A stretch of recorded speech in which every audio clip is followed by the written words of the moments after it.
बीडमध्ये तब्बल 45 लाखांची लाच घेताना पकडलेले विभागीय वन अधिकारी श्रीनिवास लखमावर यांच्या अडचणीत आता मोठी वाढ झाली आहे। लाचलुचपत प्रतिबंधक विभागाने लखमावर यांच्या नांदेड येथील घरावर छापा मारून झाडाझडती घेतली।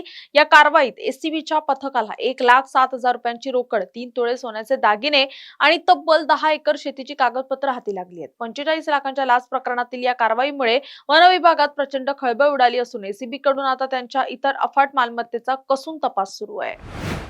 दिनांक 31/7/2026 रोजी पोलीस स्टेशन शिवाजीनगर बीड गुन्हा रजिस्टर नंबर 219/2026 कलम 7 भ्रष्टाचार प्रतिबंधक अधिनियम 1988 अन्वये बीड येथील विभागीय वन अधिकारी श्रीनिवास लखमवाड सामाजिक वनीकरण बीड यांच्यावरती लाच स्वीकारल्याचा गुन्हा दाखल झालेला आहे।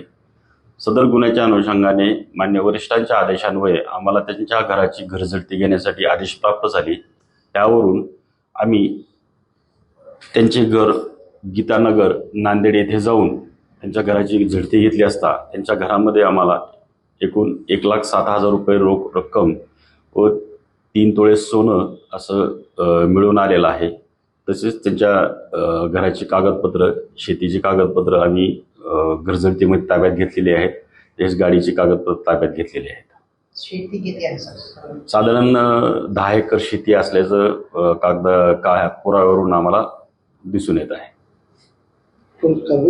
पुढील कारवाई छत्रपती संभाजीनगर लापरवी युनिटच्या वतीने पुढील तपास चालू आहे। बँक डिटेल्स नाही, बँकचे काही कागदपत्र त्यांची मिळून आले नाहीत।